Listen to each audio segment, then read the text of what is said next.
organization called Project Mail Call. And for the last 11 years, Soap Creek has been using its service project to benefit Project Mail Call.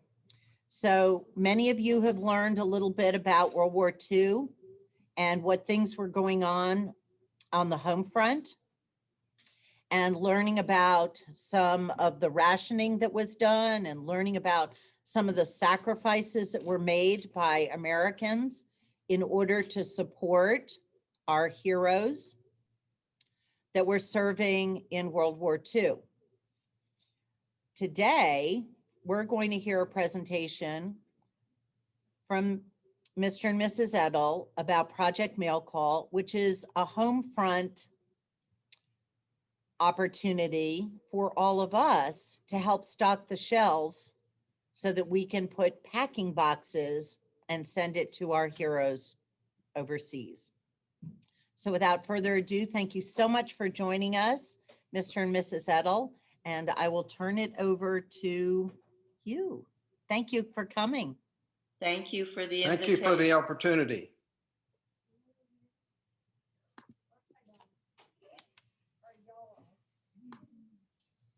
And if everybody could stay muted up during their presentation, that would be terrific.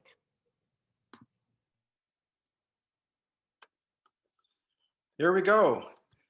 This slide is our logo for Project Mail Call, which we've been operating now for 16 years, whereby volunteers come to our basement to pack care boxes for the soldiers and Marines and Navy and Air Force people that are deployed overseas. That means they're stationed overseas and have to fight battles in places like Afghanistan and Iraq.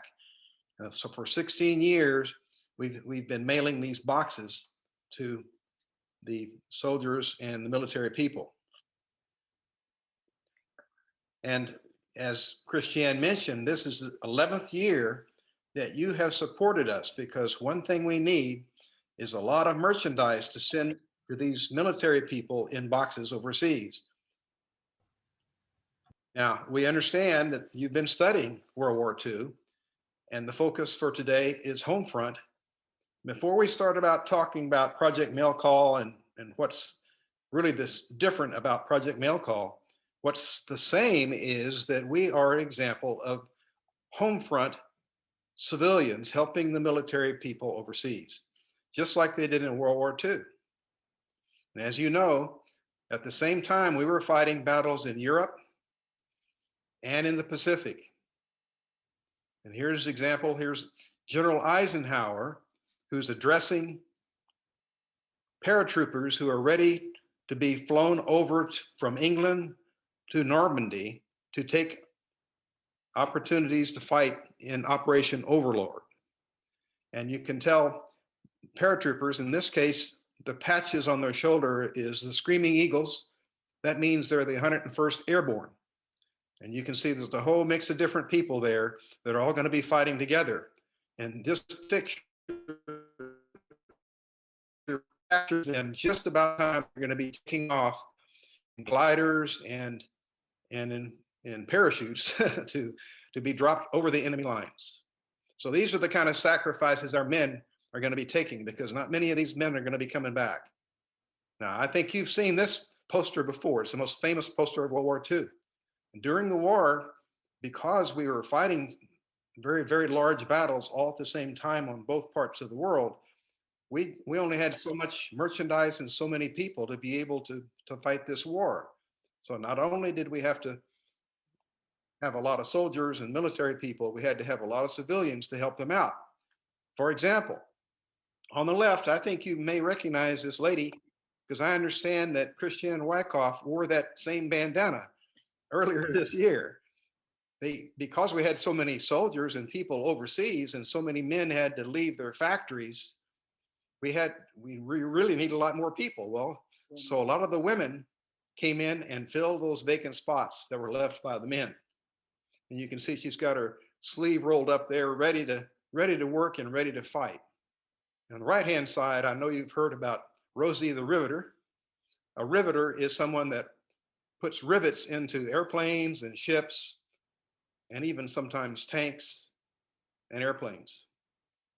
Here's a photograph of one woman worker that's working a turning lathe in one of the factories. Now, here's one thing that happened earlier this year. You heard about rationing, right?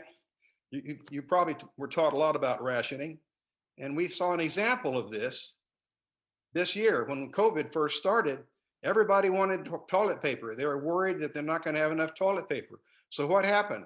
We ran out of toilet paper because they couldn't make enough toilet paper to supply all the large amounts of toilet paper people were trying to buy. Same thing happened with paper towels.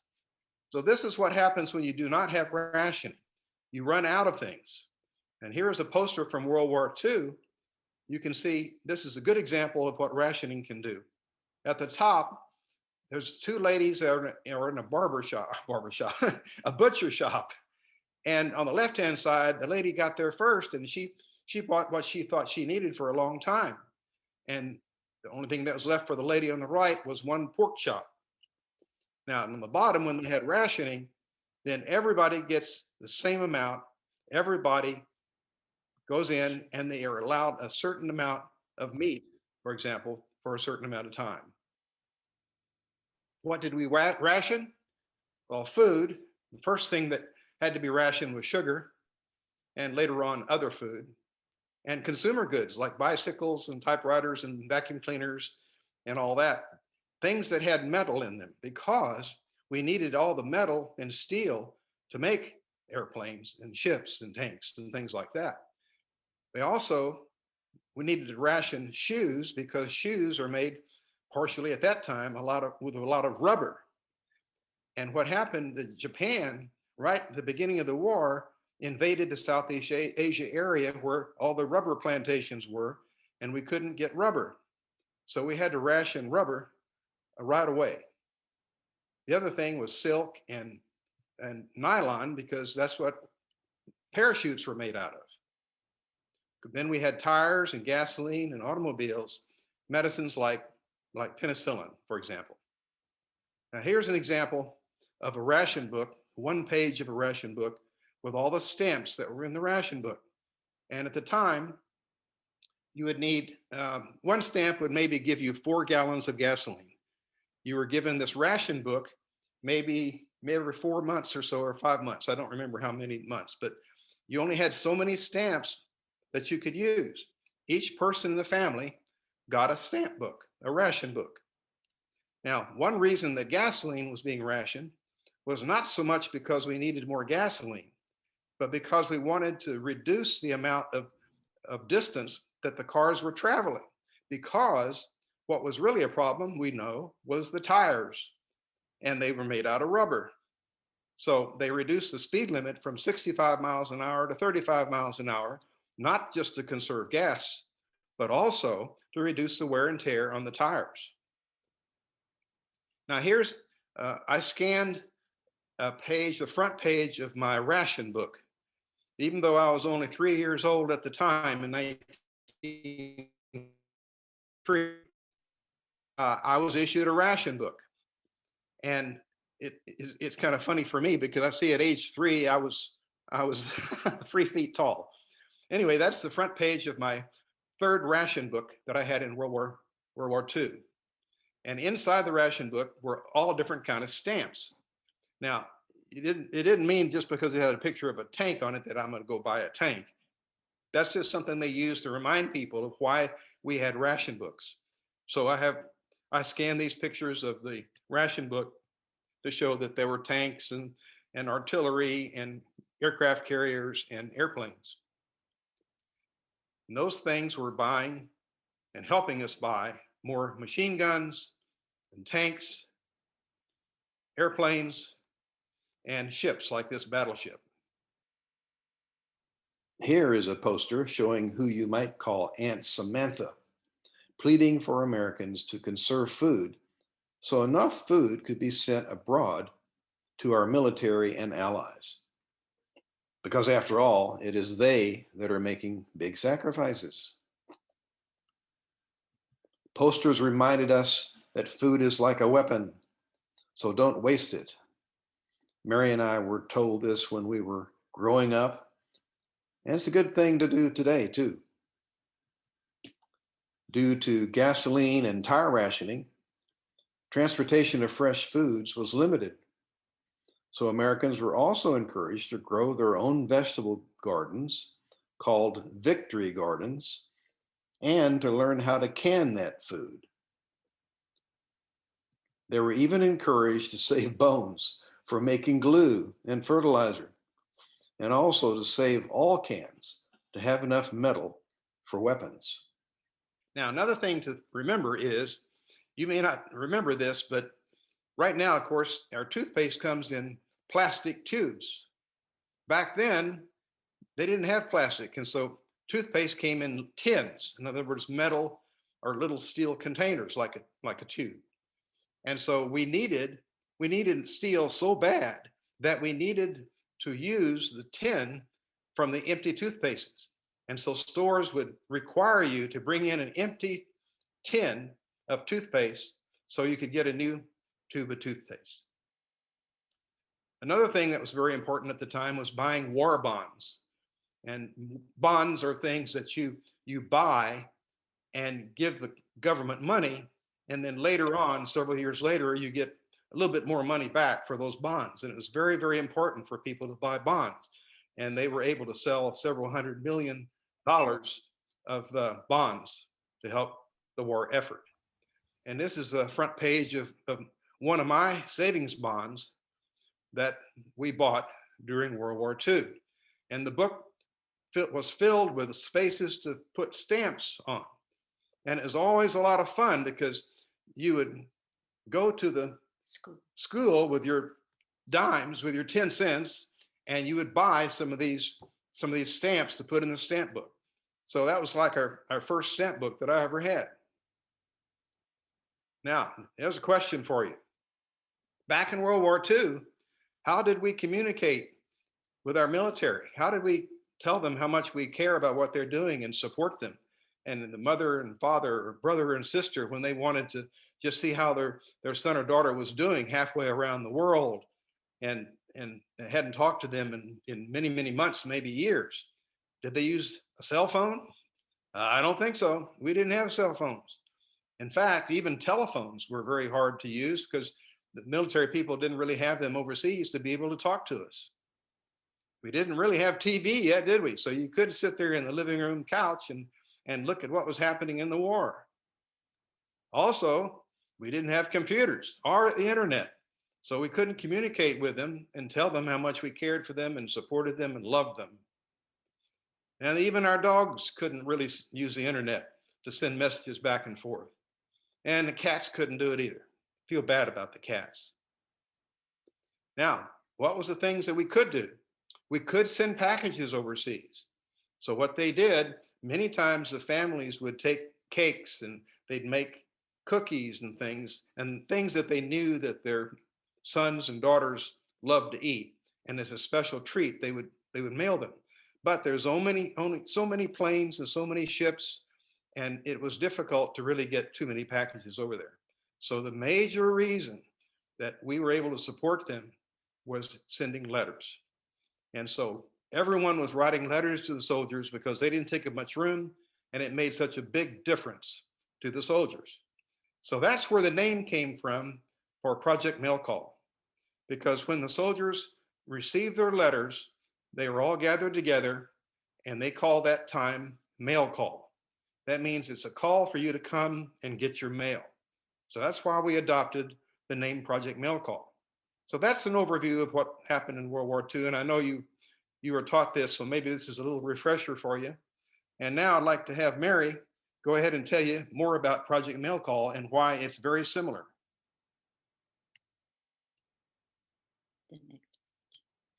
Something that's the same today as it was in World War II is the biggest thing to boost the morale of our military was them to receive letters or packages from home. And this is one reason we went ahead and created Project Mail Call, because we found out how many of our fighting people and our military were not getting any support. They didn't have family or anyone to write to them. This is just a picture of Ed at the post office with some of our boxes. And this is what a box looks like. It's filled to the very top. It includes letters, and we like to get letters from kids. That's the favorite of the soldiers, is to hear from young people. We also include a photograph of the group that has packed the boxes. This is our little mascot. Her name is Liberty. We call her Libby, and she's a canine wannabe.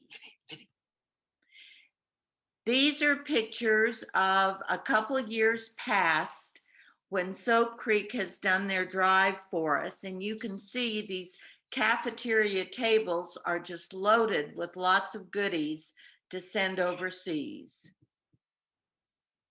This is what our basement looks like. We've got the shelves where we have everything on them. Now, right now, because of the pandemic, our shelves are pretty much empty. Anything that was going to expire, we went ahead and donated to Must or Backpack Ministry. Now that many people have their vaccinations, we're going to start up slowly packing more boxes. Therefore, we need to fill the shelves again. As I mentioned, the favorite thing from the soldiers is to receive letters. And to receive letters from young people is so special for them. And in the past, the students at Soap Creek have done an absolutely outstanding job writing letters to our heroes. They also love to get pictures from the kids. And here we've gotten a photograph back from some of the soldiers holding some of the letters that they received in their box. This is what a regular packing session would look like. Our basement would be totally full of people packing boxes for all different units all over the world. Obviously, we can't do that at this time. This just shows some of the boxes that we send, and in these 16 years, we have now sent over 10,000 boxes to our troops all over the world, in 64 countries, as well as many ships at sea. Now, 10,000 boxes, let's think about that. How many is that? How big a stack would that be? Well, if you take the tallest building in Atlanta, the Bank of America building, which is downtown, it's 1,023 feet high. If we were to take those 10,000 boxes, how high is it going to go if they're stacked one on top of the other to this building? Well, I'm sure you've already figured it out. It's going to take 10 buildings, 10 buildings on top of each other for 10,000 boxes sent. So 1,000 boxes is one building. Right.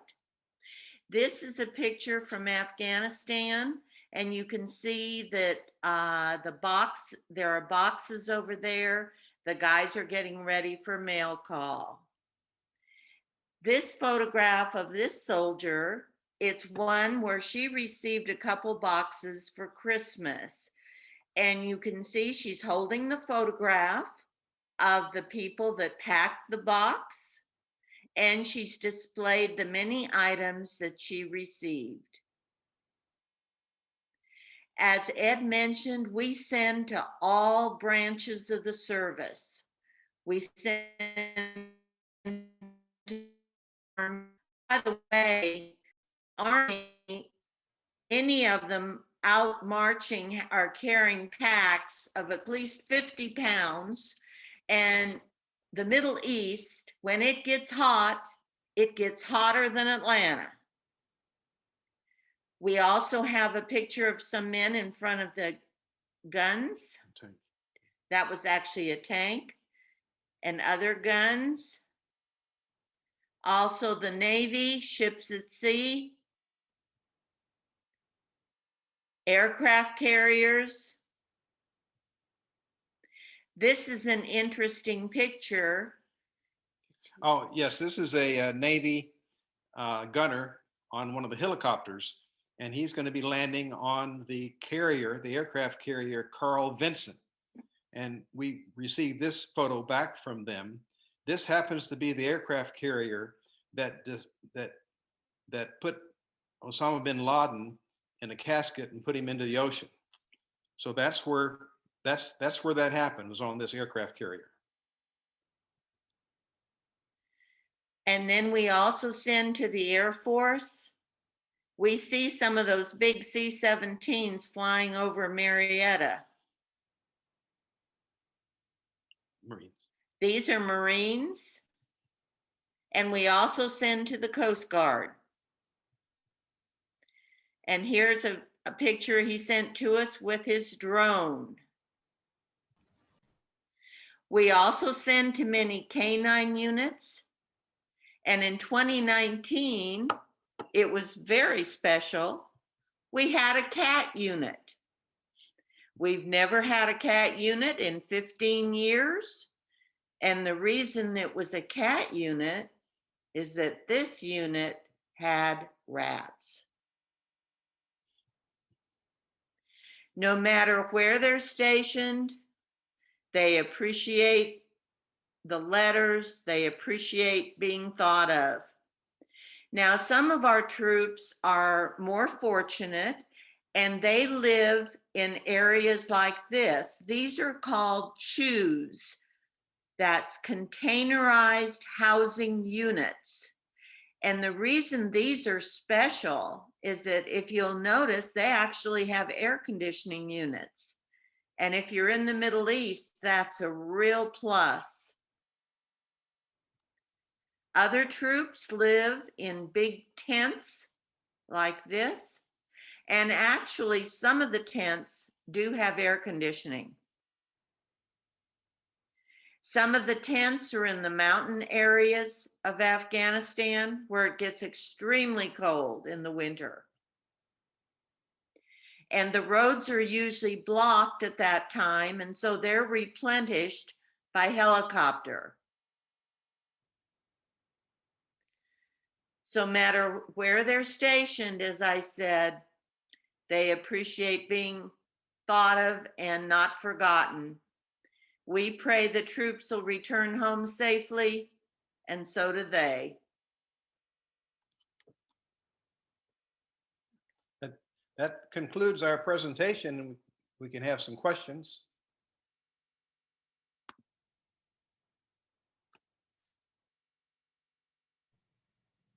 Wow. Wow, that was extraordinary. Thank you so much. I don't know if you can hear it, but my class is going a little crazy behind me. I think what struck me so point on was the connections that you made to World War II. I'm so grateful for that. My kids are taking their World War II test today, so that was a wonderful review. Are there any questions in any of the classes? Does anybody have any questions in Wildcat? Max?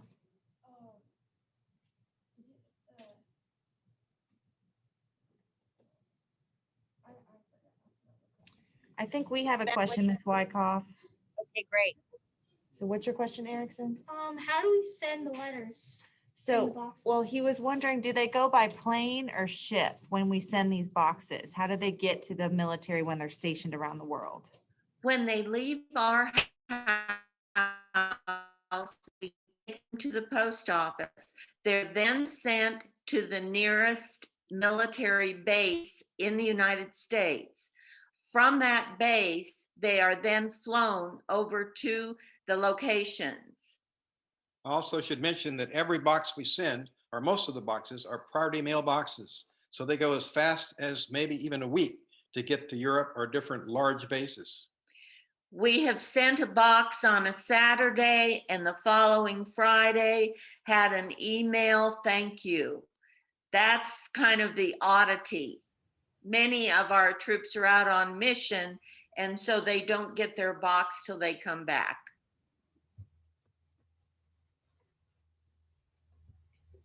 I think we have one, Jeb. Let's see. Sorry. You see him? Okay, so I have a question. Were you in World War II? No, I was born in You sure? 1940. And so when the war started, I was 1 year old, and it was Oh. over when I was 5 years old. So Okay, never mind. I was too young. You were in the- However, I was in the Navy for a total of 20 years, active and reserve, Vietnam and in the Cold War. Thank you. Thank you for your service. Thanks for your question. Miss Wyckoff, I think we have one. Can she hear me?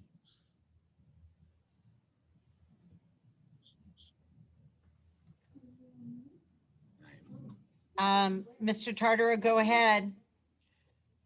So my guys were asking what sort of items. We didn't talk about what sort of items they would like to be donated or brought in, like what the high needs are, or what other things they can bring.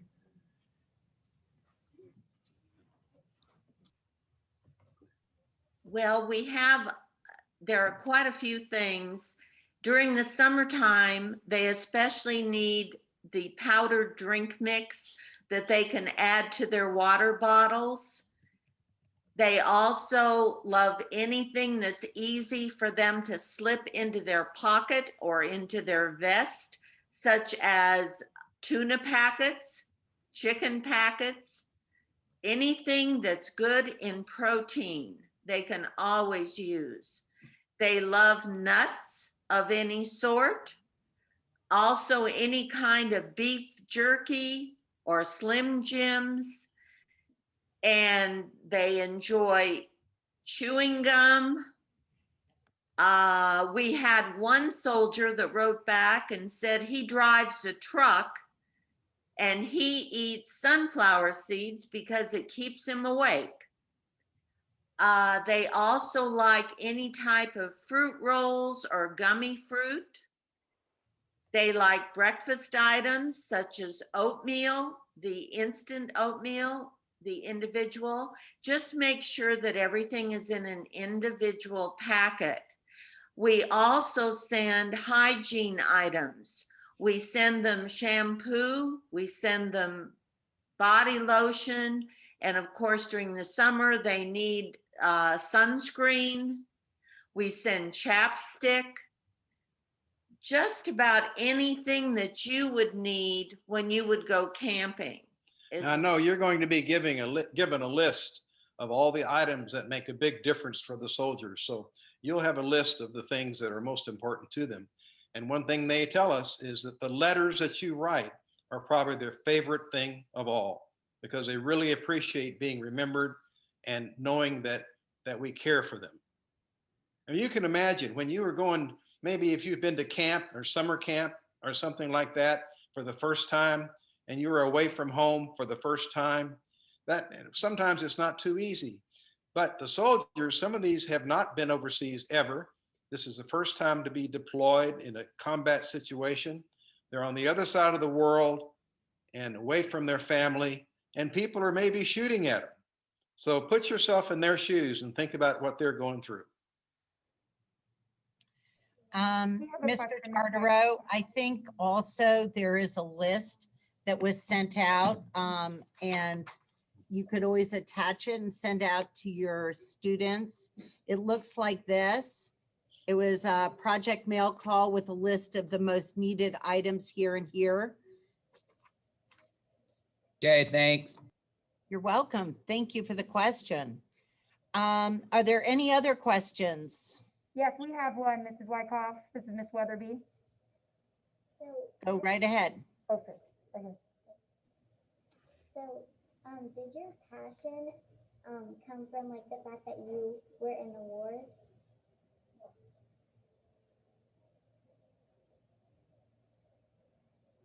She's wondering if your passion came from the fact that you yourself have fought in a war. Where did the passion come from for the project? That's true. That's one reason, because I understood, being overseas like I was, how important it was to receive mail back home. So firsthand, I understand how important that is. But it wasn't just that. Mary and I both knew how important it was to support the troops, and we felt this is something we could do to help them.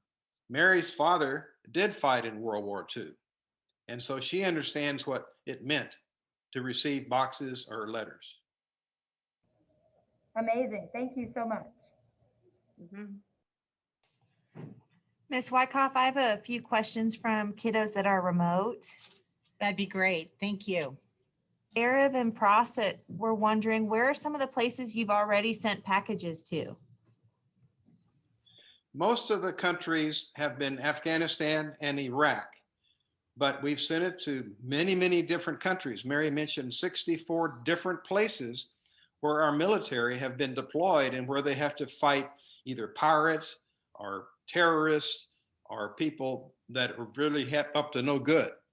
So places like even Cuba or Venezuela. Djibouti, Chad, even Norway. We actually had Marines in Norway that were practicing winter tactics. So we've sent to Asia, we've sent to Indonesia, we've sent to the Philippines, we've sent actually down to Australia as well, because we have troops deployed all over the world. We've sent a lot of boxes to troops in Poland and some in Romania. Just about any country you You can name think it, of. as 64 countries is a lot of countries. And of course, many ships at sea, because they're deployed in ships all over the world.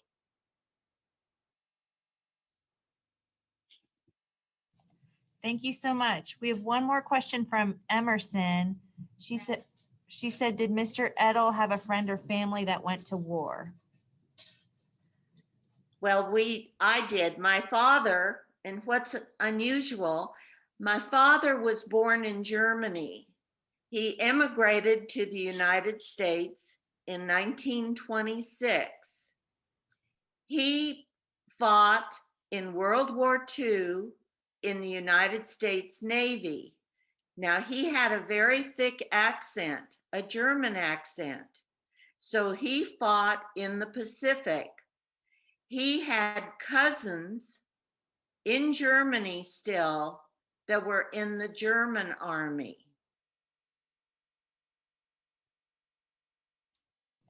Wow, that's very interesting. Thank you. We have a question here in the Wildcat Den. Let me turn it on. Grant, go ahead, Danny. Did you have anyone that inspired you to do Project Mail Call besides Mrs. Edel's father? Well, our Sunday school class at Mount Bethel, they were sending things to anybody connected with the church.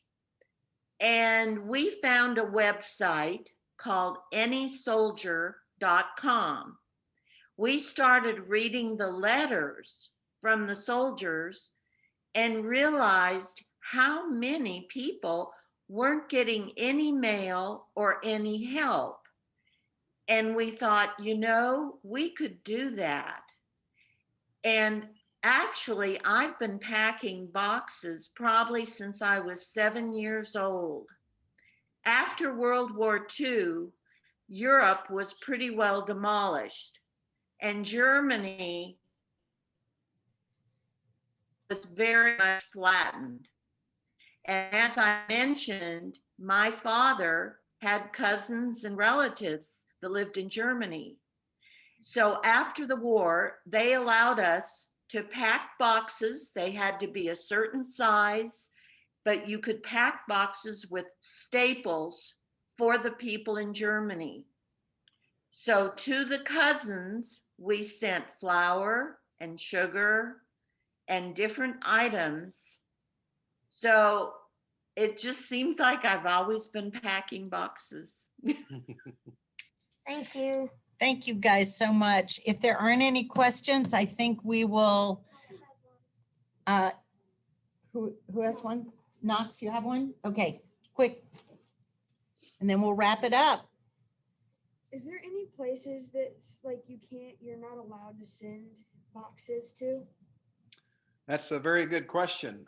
For example, we have to be very careful to send boxes to some of the Muslim countries, even when the soldiers are receiving the boxes, because they're not allowed to have pork products to eat. And so we can't even send a stuffed animal that's a pig or a dog or something like that. So we have to be very careful about that. But otherwise, the military just loves anything you're going to send them. And we love to send them exactly what they're asking for. And we know what they want more than anything else from their letters. And that's why they love those boxes, because they're getting back something that's exactly what they wanted. Not only the product, but the brand that they're asking for. Thank you. Mm. That was extraordinary. Thank you so much for your time. And fifth graders, I know that next week you're going to make sure that we pack those shelves, those empty shelves that we saw pictures of all packed. That doesn't exist any longer. So let's get out there and do it. Let's bring in as many things as we can. Ask your parents to drop them off in the bins for those of you who are virtual. When you pick up your Friday folders or Thursday folders, have your parents put an extra box of something that's on that wish list in those boxes. And let's just make this the most extraordinary year for collections and collecting donations for Project Mail Call. Thank you, boys and girls. Thank you, Edels. Thank you, teachers. Wonderful presentation. Thank you so much for joining us. Bye-bye. Thank you. We appreciate you.